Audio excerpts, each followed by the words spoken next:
Okay, this is my other post for today since I have stuff to do.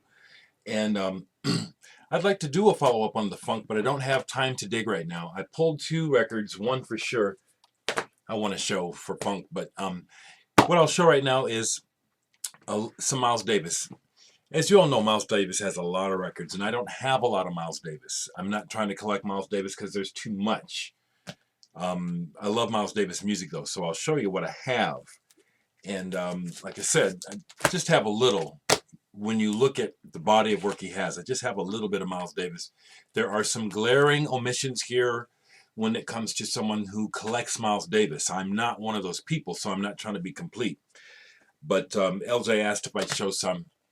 And just a comment, I watched Big Star 1000's Funk, and this is just my opinion, but I think I can say it with pretty good authority that Miles Davis, when he went electric with the albums like Live Evil, Jack Johnson, On the Corner, those albums are highly rated amongst black musicians in America as the funk.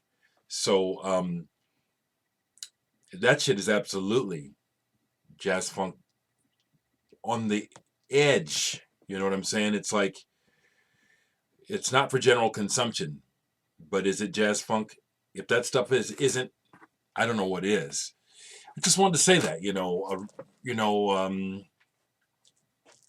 and I wish I could portray in a video what I remember about those albums and the impact it had on the black community that I live in. I can still remember the day that my brother James came home with the drummer Charles Gamble with Live Evil. And they were just out of their minds, blown. And then when they put it on, I can't remember the side, but it's one where it starts off with the drums, Jack G. Deacon on the drums. Fuck, man, it tore our heads off. So I just wanted to share that as for perspective, or at least was my perspective. Miles Davis absolutely is jazz funk, jazz rock, absolutely. So here's what I have by Miles Davis. Of course, I have Kinda Blue. I've had this forever. So, I mean, this album was reissued. I mean, they constantly reissued it because it's one of the biggest sellers. I don't know. I've had it maybe 40 years. It's Kinda Blue. Here's one of some old stuff. Miles Davis had his Extra Special. And these are some old recordings back when he was still working with Charlie Parker and stuff. And so these recordings, it's not Electric Miles, it's old Miles. But I like these recordings. There's a particular Bird of Paradise. I don't know where else this particular version is found, but this version of Bird of Paradise, I love by Miles Davis. Someday My Prince Will Come. This is a fairly old copy of it. This is one of my rare Miles Davis albums, Jazz Track. This is the soundtrack to a French film that he was commissioned to do. Haven't played this in a while, but this is very good and unique in the Miles discography. I think it's been reissued a few times in different forms, but Jazz Track. This is an original. Yes, I bought this from a private collector ages ago. Sketches of Spain.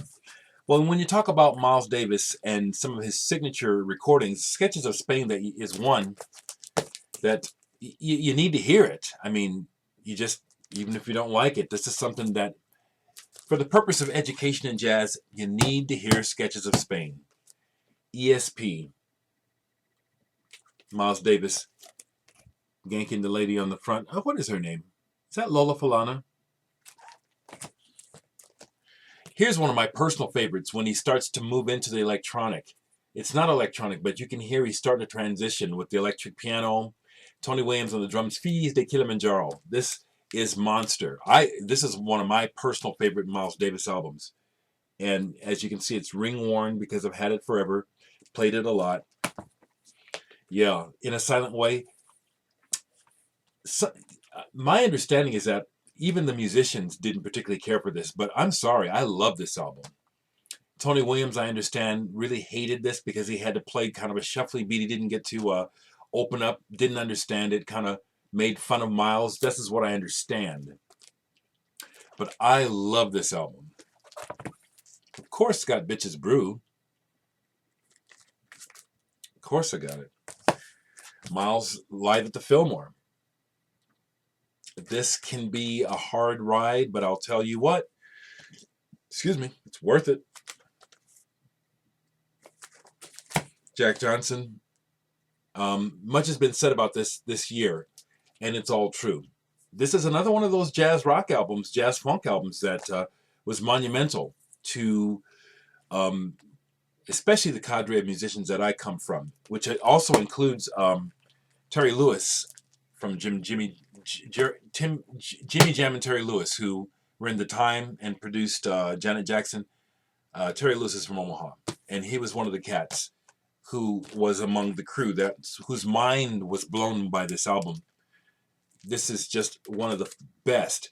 And what I would say is, yeah, this is going to be a challenging ride for someone who's looking for jazz rock, jazz funk, like Roy Ayers or something. I think this is education. Absolutely. This absolutely is included. Absolutely. And this one too, On the Corner. For anybody that likes Miles Davis that was put off by this album, you didn't get it, go back and try it again. And if you still don't go get it, wait, come back and try it again. This album is a motherfucker. Miles Davis in concert, once again. He continues.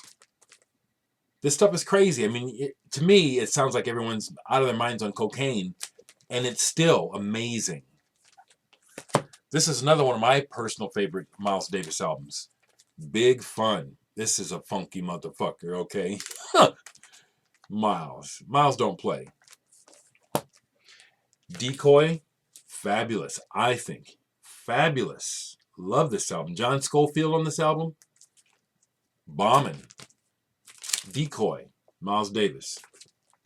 These are my favorite Miles albums, and like I said, there's a ton of Miles albums.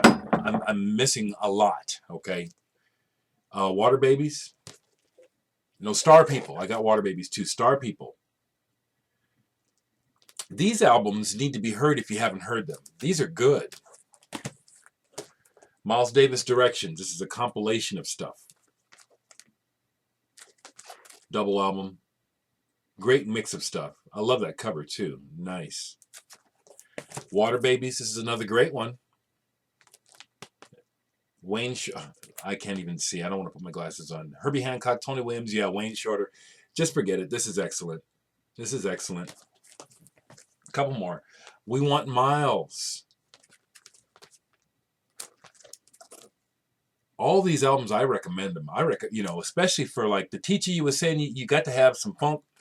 Pick up on some Miles, man. This one too, produced by Marcus Miller, 2-2. I love this album. And he does Perfect Way by Scritti Politti. Great version of it. Fantastic Miles. So that's what I have on vinyl. I have more on CD by Miles.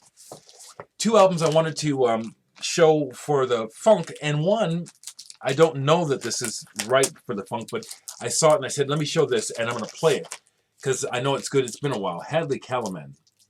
I don't know if this is funky, but I know this is going to be good. Haven't played this in a while. Fine sax player. Who's on here? Yeah, Bill Douglas, bass, Clarence Becton. I have to play this, okay? But I saw it and I said, well, I got to play this. But one that is funky. And Astral Traveler, I bet you know about this.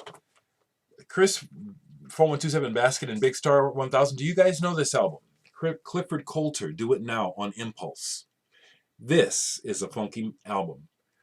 Clifford Coulter is an organist. And I don't know too much about him, but what I can tell you that I'm very proud of is 2 of my homies, 2 of my home crew from Omaha are on here. Ronnie Beck on drums, and isn't his brother on here too? I know Ronnie Beck is on drums. Yeah, that's it. Ronnie Beck is from Omaha. Grew up with him, with his family. He's the drummer on here. This is a funky album. You guys know this album? Do It Now, Worry About It Later. Great, great album. This is funky. Okay. All right, people. Talk to me.